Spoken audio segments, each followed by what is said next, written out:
Here is a full beginner guide to backpack battles from all the basics to some tips as well to hopefully elevate your play. So the first part of this video is for the people who have never played this game and want to just know everything that there is to know about the game. The second part is going to be some tips and tricks that are useful for those that understand the basics already. So first of all, I'm playing in the open beta. I assume more updates are going to come through and the full version is going to release, so things might look a little bit differently, but the fundamentals should stay the same. So right now you have two classes, as you can see, and there's two unreleased classes. The main difference right now between these two classes is the backpack that you have. So you start with different items and your backpack has a different buff. For Ranger, basically things inside have 5% chance to crit, which is bonus damage for each luck that you have. You start with one luck as well. The other class, basically everything inside, has 25% to inflict a poison whenever it activates. And also you have different items in the shops that you can get. For this class you can, for example, find mushrooms, which inflict poison, which you can't get on Ranger, but on Ranger you can get stuff like a lucky clover, which you can't get on the Reaper. Let's jump in a game and I'm going to show you around with everything you need to know.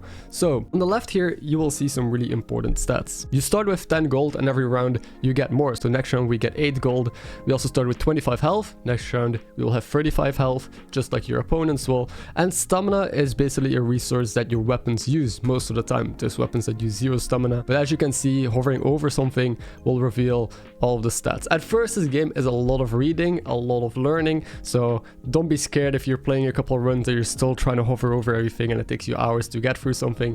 Everyone goes through that. I'm the same. That's just part of an auto battler. But you can see the stamina cost, which is exactly 1, but the cooldown is 1.4 seconds, so it shows you the stamina is 0.7 every second, while stamina regains every 1 second, so you don't run out of stamina. Of course, it shows you the damage numbers and the accuracy, which is the odds of it missing or hitting. The objective of this game is pretty easy as well. You see it's round 1, 0 wins, 5 tries, you have 5 lives. If you lose a round, you lose a life, and you need to get to 10 wins. But if you're at 10 wins, you have the option to continue going for bonus points or losing more points. It's also important to know that gold carries over, so you don't have to spend all your gold in one turn. You can float gold and then next turn use that extra gold. So as you can see in the shop, everything has a price next to it. Items just cost different amounts, and if you buy it, you can sell it for half. So let's say we buy this garlic here.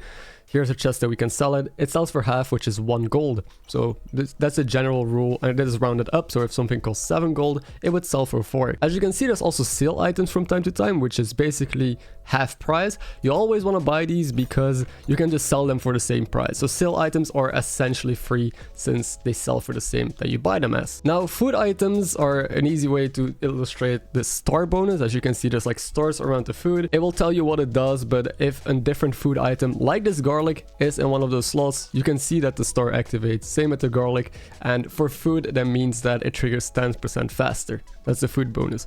Other weapons or other items have like stars and different effects, so again, it's important to just read what they do. But that makes positioning in this game really complicated sometimes, because you want things to touch each other in the right way, and you also need to buy more backpack space. So you start with this initial backpack, but to have more space, you need to buy more pieces of backpack. And another general tip is that stones cost 1 gold, but they also sell for 1, so they're always free. You can just always buy them and sell them if you need the gold, and just put them in your backpack. It also tells you your stamina usage, which is right now low, meaning you can just fit more weapons. Whenever you have too many weapons or your stamina goes over 1, it tells you as well, and that means that you either have to find items that give you more stamina or try and get rid of some weapons. Now, pulling this also rolls the shop, which costs 1 gold, so you can see different items. Another basic thing is if you're holding something, you can right click to rotate it. Or if you have an item in the shop you want to buy next turn, you can right click it to reserve it, so it stays there. You can also roll, it stays reserved, or you can just click on the little money icon. And I can't really buy anything here. I'm just gonna end my turn. You click this, you're gonna find an opponent who finished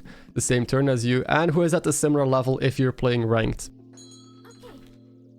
So during the battle, here at top, you can choose the speed at which it plays. You can like go 3x or you can go 0.1x, which is incredibly slow. So this way you can just speed up fights or not speed up fights.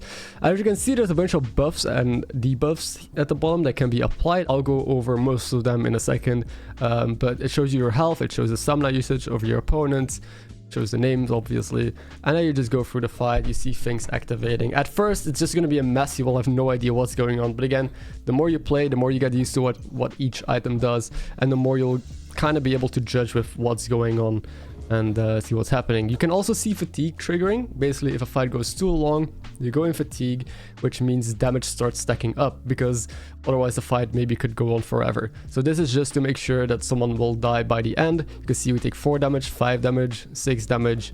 It's gonna be a close fight. I win by 1 HP, and we got our first win with 0 losses. Those are the complete basics. Now, there's rarities of items in the shop that will change as the turns go on. Basically, you just want to be as strong as possible. This turn, for example, I just buy a whetstone. I'll buy a second sword. Positioning is important, so the whetstone, as you can see, activates both of the swords now. If I rotate it or position things differently, it will not. Also, you want to make sure swords are in the backpack, because if they're in the backpack, they have crit chance. Otherwise, they don't, unless you find a specific item. And a stone is free, so you buy a stone. And this is basically how most of the game is played. Of course, turns get more complicated, items get more complicated, and rarities will increase in the shop the longer you play. Right now I have 1% to roll on epic, but that is going to increase, and eventually I'll be able to roll legendary and godly items. Here is a bag on sale. It's important to know there's different bags as well. Right now I just have like 2 square bags, but this is a stamina sack, which adds 3 slots, but gives me an extra max stamina. So I'm at 5 right now. This gives me 6. There's another bag, which is the fanny pack, and that's a 2 slot bag. Whenever an item is inside of it, it gains 10% speed boost. There's also other special items like Box of Riches, and whenever you play this, you can get offered different things in the shop. You basically can get offered gemstones in the shop, which you can put on items to give them bonuses. There's also something in a different class, which is a deck of cards, which allows you to get cards in the shop. So these things just make your shop like slightly different. So at any point, you can also pause, see what your opponent has. This is the fanny pack I was talking about. They're not utilizing it, which is kind of bad. And as you hover over your items during the fight, you can also see the buffs applied to them. So for example, this now has more damage than it does when checking the shop, because the whetstone is applied, so it deals 2 to 4 damage. The accuracy is increased because of the lucky clover to 95%, and it has 5% crit chance because it is in the bag with a luck. You can see that these also trigger slightly faster because they're touching each other. I found a whetstone on sale right now, and as you can see, there's like these blue lines coming from it. I didn't talk about this earlier, but you can see them pointing towards the swords. And essentially, if you go to your recipes right now, it's not going to look like this for you. Everything is going to be grayed out like this thing, which I haven't crafted. These are all things that are craftable. You can find these on the wiki, and then once you crafted them, once they appear here. I would basically be making a hero sword, which is a wooden sword and 2 whetstones. That together creates a hero sword. So by having them next to each other and connect, as you can see, these lines turn orange, and it showed you 2 out of 2 for creating a hero sword. If you don't want to create a hero sword, you need to unlock it, so that way it doesn't create it. Now you would create this hero sword. Right-clicking unlocks an item. This is important to know, because if you forget, if you don't want to combine something, or if you want to use the items differently, it would automatically combine. So this way you make sure something doesn't combine. But in this case, I do want them to combine, so I will unlock it, create this hero sword, which happens next turn. So you have to play a turn with the items touching each other. It's time to talk a little bit about the buffs and the debuffs. Right now, I have 1 regen, which basically just means you heal this amount every 2 seconds. That comes from my healing herbs. I also have 1 luck, which is by the lucky clover. My opponent also has spikes, which I'm blocking, so I'll cover myself. Basically, it deals damage of the spikes whenever you're melee attacking. So whenever my sword attacks, I'm gonna take 1 damage here. Then they also have vampirism, which heals them for whatever amount they have whenever they attack with a weapon. So if they attack with this sword, for example, they're gonna heal too. And these buffs are important to understand because they all have synergies as well. For example, this blade would give you vampirism and converts the regen into vampirism, gets more damage with the vampirism. It's a bit complex, but you get used to it. So as you can see, it just combines. This weapon has stars around it, as you can see, so if I put a sword next to it, it's gonna benefit from the buff that it gives me. We also have potions in the game, so we have nature items like food, we have potions, which have special effects as well. You have melee weapons, or just weapons in general. You have gemstones. You might have a couple other different classes, but basically items are put in categories. Another thing I can do now is take this and put them next to the gloves, which will give me vampiric gloves. I need to lock the sword here because the hands or the gloves and the sword can combine. So by locking the sword, I make sure the blood amulet and the gloves combine, which will give me vampiric gloves. I hope I'm not rambling too much. I'm just gonna skip forward to more important parts, but this is the core gameplay loop of the game. One thing I haven't yet mentioned is there is armor as well. So block or armor can be generated by things like holy armor or by different items like the garlic here. There's also poison, which is a debuff applied to me right now because they're playing the different class. I mean, you can also apply it in the ranger, but it's more common in reaper, and it basically deals, it's damage every 2 seconds. Now we entered turn 8. Turn 8 is an important turn because you get basically like a Pokemon type deal, choose your starter. You have Lifebinder, Hunter, and Pathfinder for this class. The other class has 3 different items, which kind of helps you shape the direction or the path of your game. All of them have different effects, all of them kind of help you create a different build. For what I'm doing, I think I'm going with this one for now. But I'm not going to go too deep in depth. So now we see a different effect or multiple different effects here. We have mana, which is another resource that can be gained with certain items and also be spent. So I can gain mana with the leaf that I just picked up, and the book spends it, for example. I also have cold applied to me, which just means my items trigger slower. They just applied another debuff called blind, which makes me less accurate, so I have 5% less accuracy per stack. And again, hovering over your weapons will show you how exactly everything is affected, how fast it's triggering, stuff like that. They also just got another buff which is called Empower. I'm blocking it, but this basically gives your weapons the damage of the Empower. So now we're heading into our final fight. I mean, for me, final fight to win the game. So if I win this one, I will have gotten my 10 wins, and it looks like we are heading in that direction. And as you'll see, it gives me an option to either go further or take the win. Now in ranked you will see what the difference is in points you gain, but it also gives you an extra life. So I need to survive 7 more rounds. I will get 1 extra life, as you will see, and we can continue going. Now here you can see gems in action. This person put like a topaz on their weapon, which makes it attack 25% faster. Gems also combine, so this is a flawless topaz. You have worse versions which, if you put them together, like for example this one is a chip topaz, putting this next to another chip topaz will upgrade it into a better version. There's currently one more buff in the game called Heat, which basically makes your items trigger faster. They might still add more buffs and debuffs in the future. Now for some extra useful tips and tricks.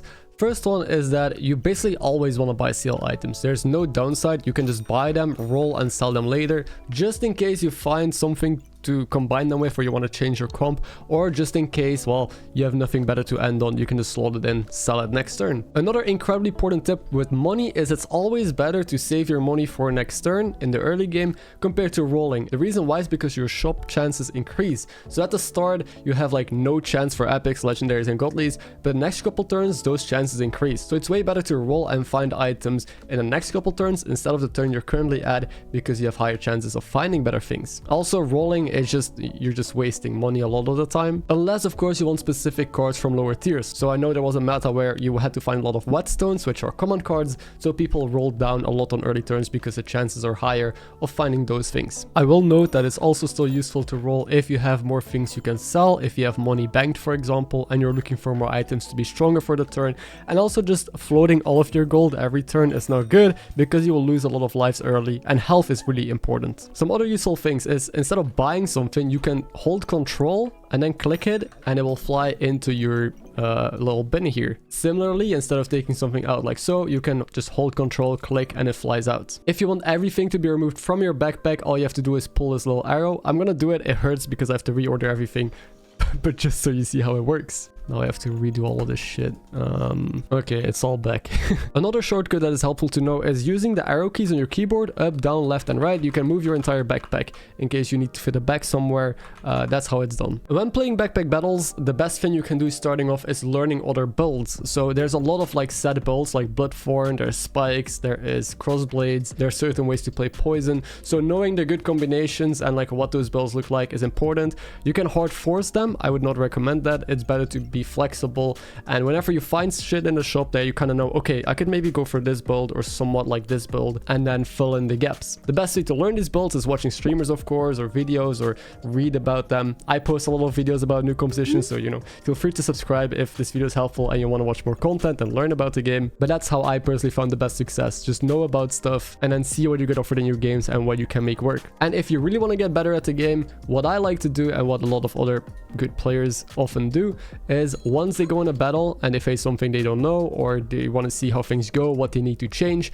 you can slow down the fights, obviously look at what's going on, but at any moment you can pause and you can open the logs here with this book. You can change the size of it, and you can see what's happening, how much damage you're doing when you're critting, if buffs or debuffs are applied. It's a bit nerdy, but it's how you can see why, for example, your weapon did not hit, what happened there, or how did they suddenly gain so much health. You can also open these little things here, which will show you what is the biggest cause of your damage. Now the fight just started. I'll fast forward a little bit. But you can see so much is happening here. I'm taking so much damage. Buffs and debuffs are applied. Opening the log, you can see where most of the damage comes from. They're a similar comp to mine, funnily enough. And you can kind of see, okay, I regenerated here 3 damage. I took 76 from their Bloodthorn, which was a critted, because you have a 100% crit chance. And you can just go through fights like this. I recommend taking your time and doing this at the start, just so you see how everything interacts and how everything works. But the longer you play, the more you're going to see these comps and just know kind of what's happening here. And if you want to see after the fact what happened, you can click the little eye here and go back and still look into all of the stats. Other general tips that I would recommend is to not just go for your own composition, but find things that counter certain compositions later on. Because if you don't buy stuff like caps, which, I mean, you can fit this in any comp, but it doesn't need to be in any comp. This is just good tech, right? So endgame tech like this helps you to close out fights. For example, this prevents being stunned 10% and prevents hits from being critical, which is good because this hammer can stun me, and that's like the main win condition of this whole composition. So their crit chance is now reduced. I also have the books which help me debuff or cleanse blind. As you can see, they're inflicting blind to me, so I can get rid of that. So just finding cards that are good endgame to try and counter certain compositions is really important, because if you tunnel vision on just what you are doing, you will lose to some things. We have one more to go. Usually what you do in your final round is you sell stuff you don't really need. This is often Box of Riches, which gives you gems, because you can't really make use of gems in your final fights. Let's see if we can close this one out. That'd be kind of nice. And we were able to win. So this was most of the tips and the beginner stuff that I had to share with you. You do get trophies for wins. Trophies can be spent on cosmetics. Right now, there's not that many cosmetics. Hopefully they will increase that in the future. If this guide helped you in any way, don't forget to leave it a like. I would very much appreciate that. Thank you for watching, and I hope you have some good games.